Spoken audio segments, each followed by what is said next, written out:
Alright, you guys, so some of you may remember the previous pincher I did.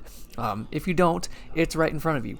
This is made from the Studio Series Scorponok from the Blackout that came out so many years ago. I had painted this and repainted this about 4 times, and eventually I ended up on pincher just because I had the Scorpion, and there are so many Scorpions and Transformers. Anyway, I told myself that if I found the Rise of the Beast Scorponok in stores, that I would get it. And I did. And now it is time for the pincher upgrade. So here we go into the deconstruction process. And honestly, this was probably just the most complicated process of the entire build because the whole build was actually pretty simple. And honestly, this video is going to be pretty short because I did not film most of it. All of it is pretty much just me slapping the paint on and then letting it seal. So we're going to get our way through this deconstruction and get on with the rest of it.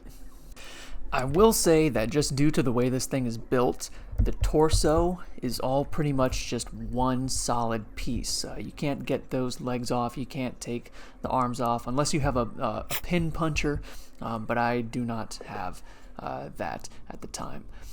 Anyway, here is all the body parts deconstructed and laid out.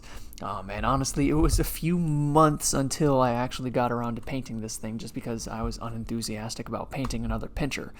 But we continue on.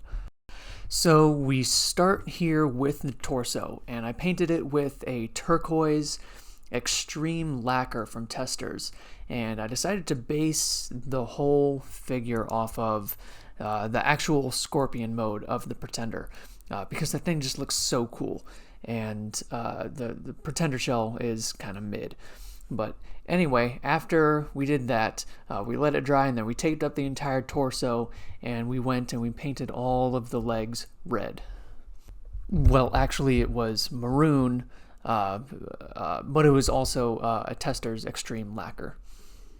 And here is the result of that. Now, after I painted it red, I took some acrylic red and dry brushed some of it on top just to give it a little bit of definition, and then went and painted everything else from the limbs and the tail matte black.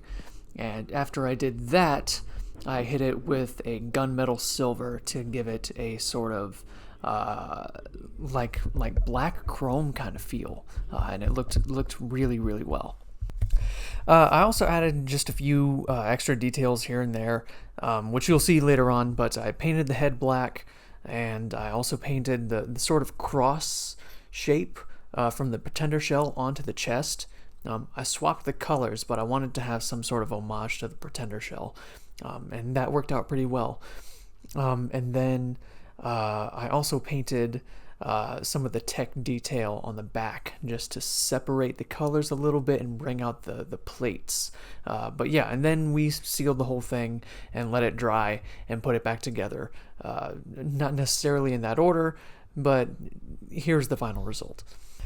And you know, as unenthusiastic as I was about redoing this figure, I could not be happier with the way it turned out.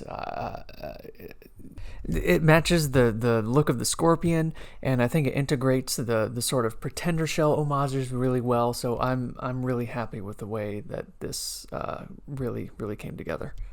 Anyway, that's pretty much it, you guys. So I hope you guys enjoyed this, and if you would like to look at the photos at your own leisure, or if you would like to keep up with any future builds, you can follow me on Instagram at Good and Evil Transformers, and I will see you guys next time. Actually, before I go, I do want to show an update of what I turned the former pincher into, and that would be Vector Prime's time-traveling buddy, Scorpia. Based off of the Watch Transformer from the year past.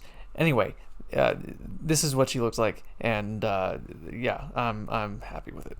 Anyways, I'll see you guys later. Hope everyone has a good day, and happy customizing. Bye.